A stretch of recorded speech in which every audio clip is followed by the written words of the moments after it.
যথাযোগ্য মর্যাদায় রাজ্য জুড়ে এসএফআই এর 54তম প্রতিষ্ঠা দিবস। আজকের দিনে দাঁড়িয়ে ছাত্রদের স্বার্থে, শিক্ষার স্বার্থে লড়াই আন্দোলনকে এগিয়ে নিয়ে যাওয়ার শপথ গ্রহণ করতে হবে দাবি ছাত্রনেতা সন্দীপন দেবের। আজ অর্থাৎ 30শে ডিসেম্বর ভারতের ছাত্র ফেডারেশন এসএফআই এর 54তম প্রতিষ্ঠা দিবস। প্রতি বছরের মতো আজও রাজ্যের বিভিন্ন প্রান্তে বামপন্থী ছাত্র সংগঠনের এই প্রতিষ্ঠা বার্ষিকী প্রতিপালিত হচ্ছে। মেলার মাঠের ছাত্র যুব ভবনে সাংগঠনিক পতাকা উত্তোলন সহ শহীদের প্রতি পুষ্প অর্পণ করে এসএফআই এর প্রতিষ্ঠা বার্ষিকী প্রতিপালন করতে দেখা গেছে।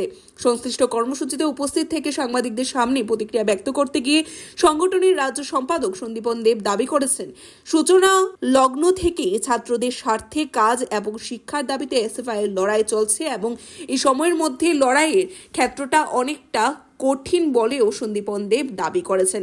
পাশাপাশি শ্রী দেব দাবি করেছেন, আজকের দিনটা হচ্ছে শপথের দিন এবং আজকের দিনটা হচ্ছে নতুনভাবে সংগঠিত হওয়ার দিন। মূলত ছাত্র সমাজের স্বার্থে আগামী দিনে বলিষ্ঠভাবে লড়াই আন্দোলনকে এগিয়ে নিয়ে যাওয়ার জন্য আজকে আরও একবার প্রতিজ্ঞাবদ্ধ হওয়ার দিন বলেই বামপন্থী ছাত্র সংগঠনের এই অন্যতম শীর্ষ নেতৃত্বের দাবি। আজকে এসএফআই এর 54তম প্রতিষ্ঠা দিবস।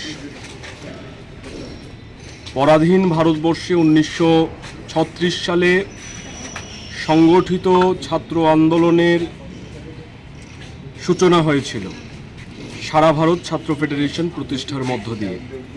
সেই সময় সাম্রাজ্যবাদ বিরোধী আন্দোলন, ব্রিটিশ তাড়ানোর আন্দোলনে দেশের ছাত্র সমাজ লড়াইয়ে নেমেছিল এবং তার পরবর্তীতে ভারত রাজনৈতিকভাবে স্বাধীনতা লাভ করেছে।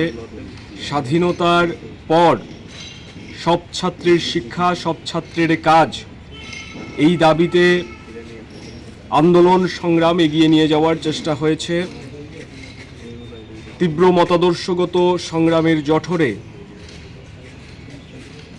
বিপ্লবী ছাত্রদের আন্দোলনকে বাঁচিয়ে রাখার জন্য, সাধারণ ছাত্রছাত্রীদের দাবি দেওয়া লড়াই আন্দোলন সংগ্রামকে তেজিয়ান করার জন্যে 1970 সালের 27 থেকে 30শে ডিসেম্বর কেরালার ত্রিবান্দম, বর্তমানে তিরুবনন্তপুরমে সর্বভারতীয় সম্মেলনের মধ্য দিয়ে এসএফআই এর প্রতিষ্ঠা হয়েছিল। আজকে এসএফআই এর প্রতিষ্ঠার 54তম বর্ষ আমরা উদযাপন করছি। এই সময়টা আমাদের সংগঠনের কাছে তীব্র লড়াই সংগ্রাম এবং আত্মত্যাগের মধ্য দিয়ে আমাদের শত শত শহীদ নিজেদের প্রাণ দিয়ে আমাদের সংগঠনের পতাকাকে ঊর্ধ্বে তুলে ধরেছে। আর আমরা লক্ষ্য করছি আজকের দিনে জাতীয় শিক্ষানীতির নাম করে এবং বিজেপি সরকারের প্রত্যক্ষ মদতে, নির্দেশে এই দেশের মধ্যে শিক্ষা ব্যবস্থার উপর। Report Tripura news 8। মশলার দায়িত্বে হাম্বাই গ্রুপ, গুণমানে সেরা, রান্নার ভরসা।